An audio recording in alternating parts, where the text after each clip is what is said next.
विद्यार्थ्यांनो, सर्वांना जय येशू.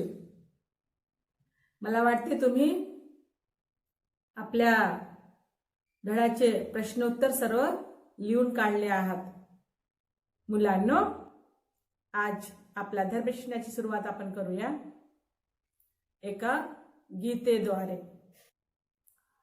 हे प्रभु दर्शन दे माझ हृदयी येना, हे प्रभु दर्शन दे माझ हृदयी येना, तुझ प्रभु जीवन दाता माझ्यावर दया करा. हे प्रभु दर्शन दे माझ हृदयी येना, हे प्रभु दर्शन दे माझ हृदयी येना. पिता आणि पुत्र आणि पवित्र आत्मा यांच्या नावे आमेन. आज आपण 14वा धडा शिकूया, अंतःकरणाची रचना. अंतःकरणाची रचना. जुन्या करारात परमेश्वराद्वारे दिलेल्या आज्ञा आणि नव्या करारात येशूने शिकवलेल्या प्रेमाच्या आज्ञा मानवाला योग्य जीवन घालवण्यास मदत करतात.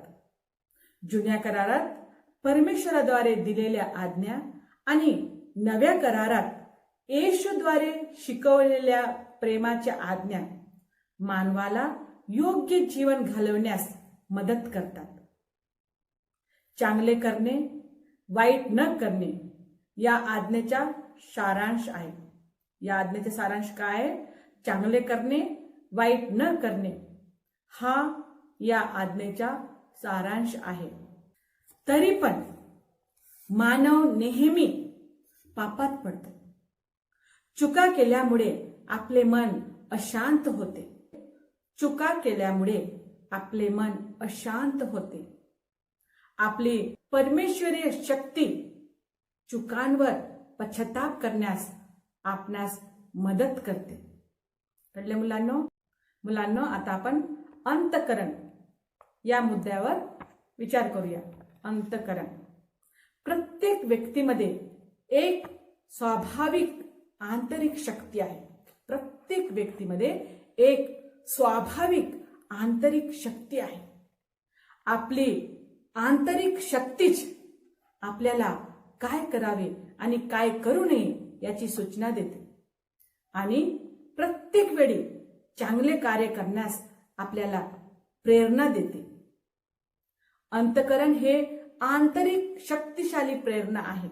अंतःकरण हे आंतरिक शक्तिशाली प्रेरणा आहे की जे आपल्याला चांगले कृत्य करण्यास प्रोत्साहित करून त्यानुसार कार्य करण्यास प्रेरित करते. अंतःकरण परमेश्वराचा आवाज आहे. अंतःकरण काय आहे? परमेश्वराचा आवाज आहे. जरी हा आवाज माणसाच्या अंतःकरणातून येत असेल तरी हा माणसाचा नसून परमेश्वराचा आवाज आहे. कळले मुलांनो? जरी हा आवाज माणसाच्या अंतःकरणातून येत असेल तरी हा माणसाचा नसून परमेश्वराचा आवाज आहे. अंतःकरण आपल्याला वाईट सोडण्यास आणि चांगले स्वीकार करण्यास आमंत्रण देते. आपण हृदयात गुंजणाऱ्या अंतःकरणातील आवाजाचे अनुसरण केले तर ते आपणास चांगुलपणाकडे नेईल. अंतःकरणाचा तिरस्कार केल्याने मनात वाईटपणा वाढतो. अंतःकरणाचा तिरस्कार केल्याने मनात वाईटपणा वाढतो. द्वितीय वाटिकन महापरिषद अंतःकरणाबद्दल आपणास शिकविते. द्वितीय वाटिकन महापरिषद अंतःकरणाच्या बाबत आपणास शिकविते की प्रत्येक मनुष्याच्या अंतःकरणात परमेश्वराद्वारे लिखित एक नियम असते. प्रत्येक मनुष्याच्या अंतःकरणात परमेश्वराद्वारे लिखित एक नियम असतो. एक नियम असतो. कळले मुलांनो? नवीन मुद्दा बघूया. मनुष्याच्या अंतःकरणाचा चांगुलपणा आणि वाईटपणा. मनुष्याच्या अंतःकरणाचा चांगुलपणा आणि वाईटपणा. मनुष्याला चांगुलपणा आवडतो आणि चांगले करण्याची इच्छा बाळगतो. तो सत्य, न्याय, त्याग, प्रीती इत्यादी मूल्यांना बाळगण्यास इच्छुक असतो, जे चांगुलपणाचे वेगवेगळे प्रकार आहेत. यास कार्यान्वित करण्याची स्वतंत्रता देखील मनुष्यास प्राप्त आहे. या स्वतंत्रतेत मनुष्य जो निर्णय घेतो त्यास अंतःकरणाचा निर्णय म्हणतात. स्वतंत्रतेत मनुष्य जो निर्णय घेतो त्यास अंतःकरणाचा निर्णय म्हणतात. मनुष्य जो चांगुलपणाने प्रेम करतो तो शक्यतो वाईट करीत असल्याचा भास करतो. मनुष्य जो चांगुलपणाने प्रेम करतो तो शक्यतो वाईट करीत असल्याचा भास करतो. त्याचे कारण मनुष्यात निवास करणाऱ्या पापाचा प्रभाव आहे. चांगुलपणा आणि वाईटपणा या विचाराचा संघर्ष मानवात सक्रिय आहे.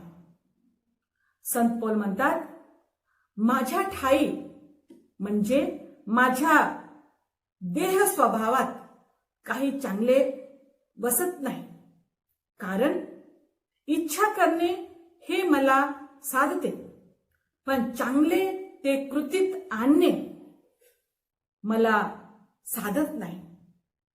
कारण जे चांगले करावेसे मला वाटते ते मी करीत नाही, तर करावेसे वाटत नाही असे जे वाईट ते मी करतो.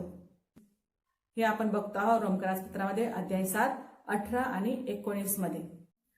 पवित्र बायबलमध्ये अंतःकरण. आता आपण या मुद्द्यावर विचार करूया. पवित्र बायबलमध्ये अंतःकरण. पवित्र बायबलच्या जुन्या ग्रंथात अंतःकरण शब्दाचा प्रयोग सामान्यपणे दिसत नाही. जुन्या करारात अंतःकरण शब्दाचा अर्थ हृदय आहे. हृदय हेच आम्हास चांगले करण्यास प्रेरित करते. परंतु नवीन करारात संत पौल अंतःकरणाबद्दल विस्तृतपणे शिकवितात. ते म्हणतात की ज्यांनी येशूच्या आज्ञा स्वीकारले नाही ते सुद्धा अंतःकरणाच्या आवाजानुसार कार्य करण्यास बाध्य आहे. ते काय सांगतात? ज्यांनी येशूच्या आज्ञा स्वीकारले नाही ते सुद्धा अंतःकरणाच्या आवाजानुसार कार्य करण्यास बाध्य आहेत. कार्य करण्यास बाध्य आहेत. त्यांना विशेष नियम तर मिळले नाही. त्यांना विशेष नियम तर मिळले नाही, परंतु ते स्वाभाविक स्वरूपात आपल्या हृदयात नियम स्वीकारलेले आहेत. त्यासाठी स्वतःच्या अंतःकरणाचे अनुसरण करणे, स्वतःच्या अंतःकरणाचे अनुसरण करणे म्हणजेच नियमाचे पालन करण्याप्रमाणे आहे. कळले मुलांनो? आता आपण बघूया अंतःकरण आणि विश्वास याबद्दल आता आपण शिकूया. जो येशूवर विश्वास ठेवतो त्याच्या विश्वासच अंतःकरणाच्या आधारे आहे. जो येशूवर विश्वास ठेवतो त्यांच्या विश्वासच अंतःकरणाच्या आधारे आहे. म्हणून विश्वासाच्या सत्याच्या आधारावर प्रत्येक विश्वासू स्वतःचे अंतःकरण तयार करण्याचे आहे.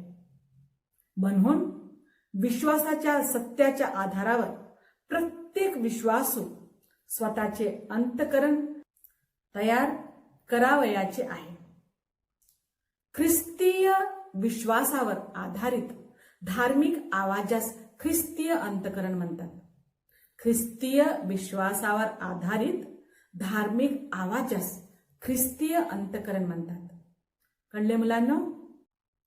मनुष्य परमेश्वराची लेकरे आहेत.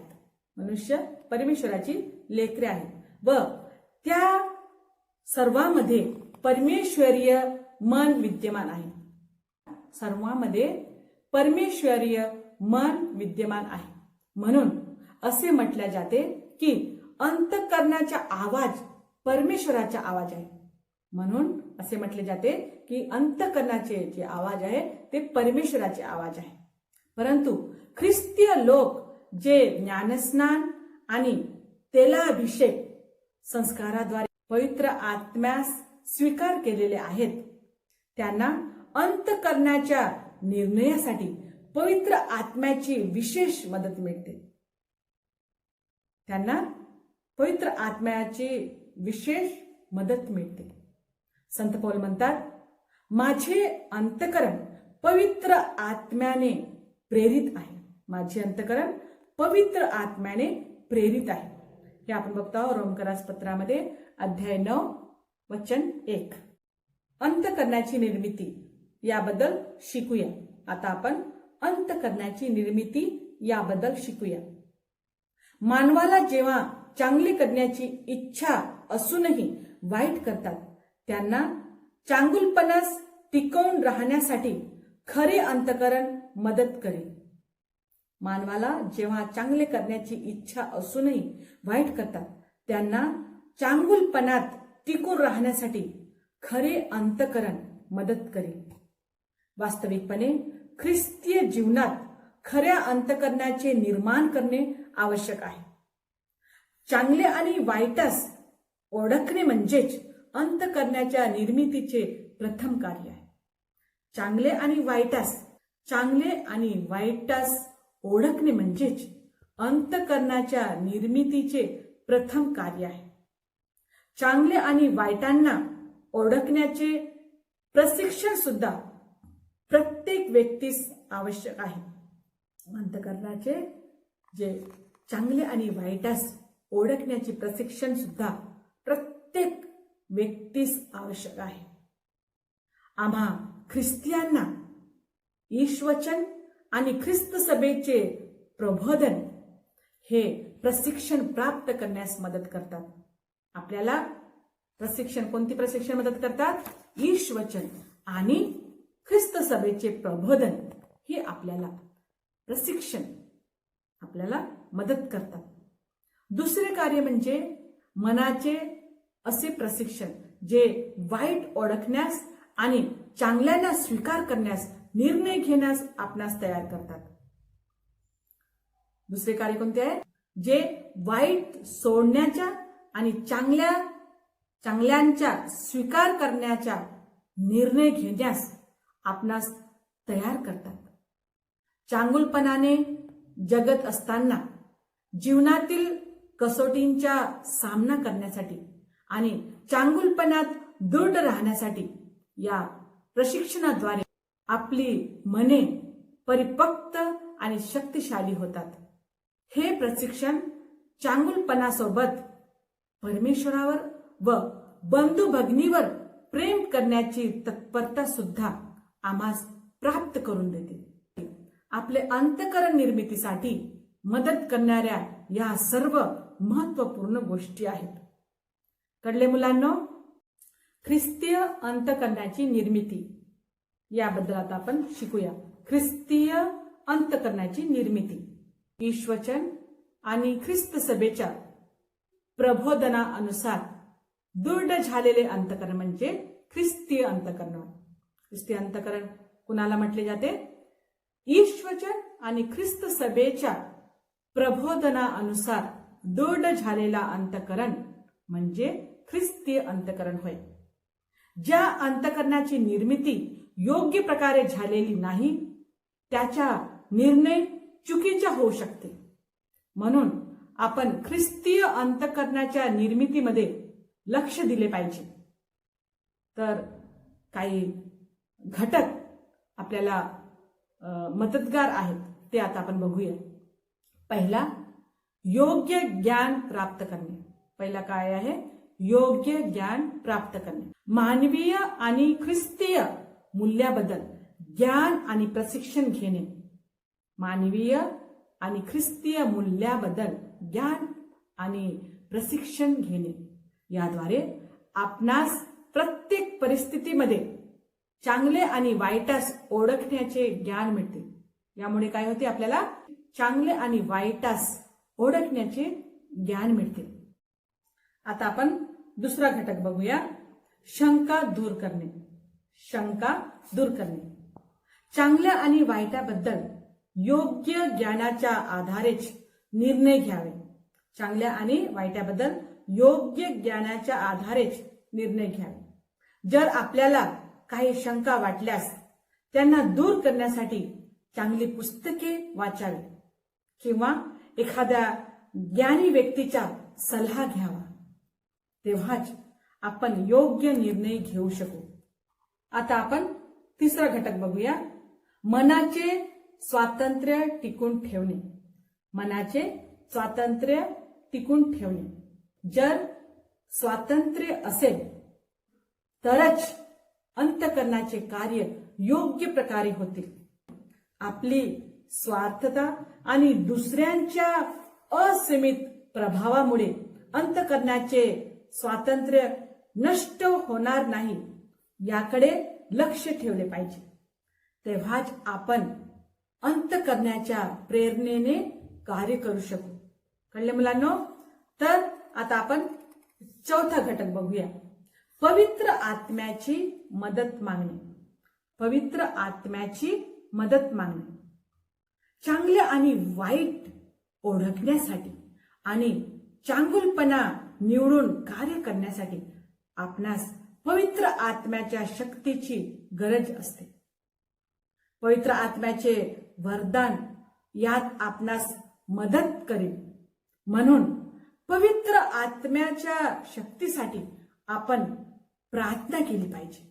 कारण की पवित्र आत्म्याची शक्तीच आपल्याला मदत करू शकेल की आपण चांगल्या आणि वाईटाला ओळखून जे चांगले आहे ते करण्यासाठी आपल्याला प्रेरित करेल, सहायता करेल. म्हणून आपण रोज पवित्र आत्म्याची शक्तीसाठी प्रार्थना केली पाहिजे. मुलांनो, ईशवचन आणि पवित्र ख्रिस्त सभेच्या नियमानुसार दृढ असलेले ख्रिस्तीय अंतःकरण येशूचे खरा शिष्य बनून जीवन जगण्यास आपली मदत करेल.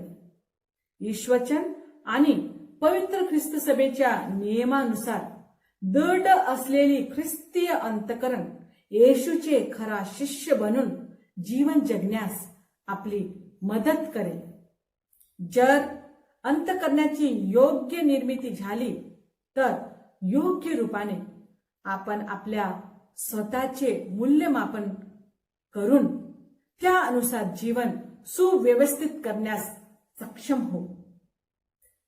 समस्यांनी ग्रासलेल्या आजच्या जगात योग्य ख्रिस्तीय जीवन घालवण्यास योग्य मार्ग आहे उत्तम ख्रिस्तीय अंतःकरण. आपल्याला या जगामध्ये योग्य प्रकारे जगायचे असेल तर आपल्याला उत्तम ख्रिस्तीय अंतःकरणाची आवश्यकता आहे. कळले मुलांनो? तर ह्या पाठामध्ये आज आपण शिकलो आपल्याला पवित्र आत्म्याची गरज आहे, ईशवचनची गरज आहे आणि ख्रिस्त सभेचे प्रबोधनाची आवश्यकता आहे.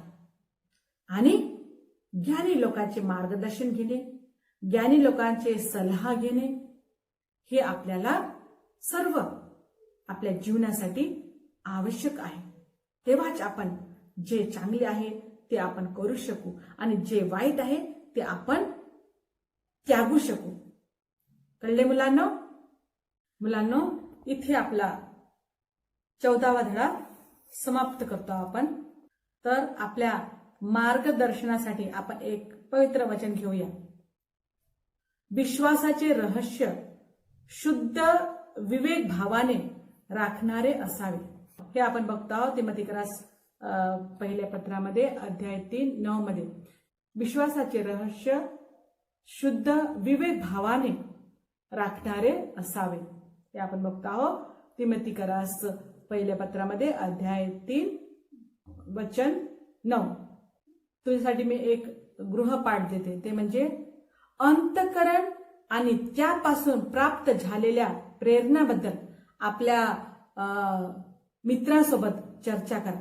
अंतःकरण आणि त्यापासून प्राप्त झालेल्या प्रेरणाबद्दल तुम्ही आपल्या मित्रमैत्रिणीसोबत चर्चा करा. आज आपण एक निर्णय घेऊया मुलांनो, आज आपण एक निर्णय घेऊया. अंतःकरणाचा आवाज कान देऊन ऐकून त्यानुसार मी कार्य करीन. आपण कोणता निर्णय घेऊया? अंतःकरणाचा आवाज कान देऊन ऐकून त्यानुसार मी कार्य करीन. हे आपण निर्णय घेऊया. विद्यार्थ्यांनो, आपल्या धड्यामध्ये 5 प्रश्न दिले गेलेले आहेत, तर त्या प्रश्नाचे उत्तर तुम्ही शोधून काढा आणि लिहा. आजच्या धर्मशिक्षणाला आपण समाप्त करूया. तर इथे आपण आपला 14वा धडा समाप्त करतो आहोत. तर एका प्रार्थनेद्वारे आजच्या धर्मशिक्षणाला आपण समाप्त करूया. हे प्रभू परमेश्वरा, चांगले करण्यास आणि वाईट सोडण्यास आमच्या अंतःकरणाच्या द्वारे तुम्ही आम्हाला प्रेरित करतात. हे प्रभू परमेश्वरा, आम्ही आमच्या अंतःकरणाच्या प्रेरणेनुसार जीवन जगावे याकरिता आम्हाला सहायता करा. आमेन.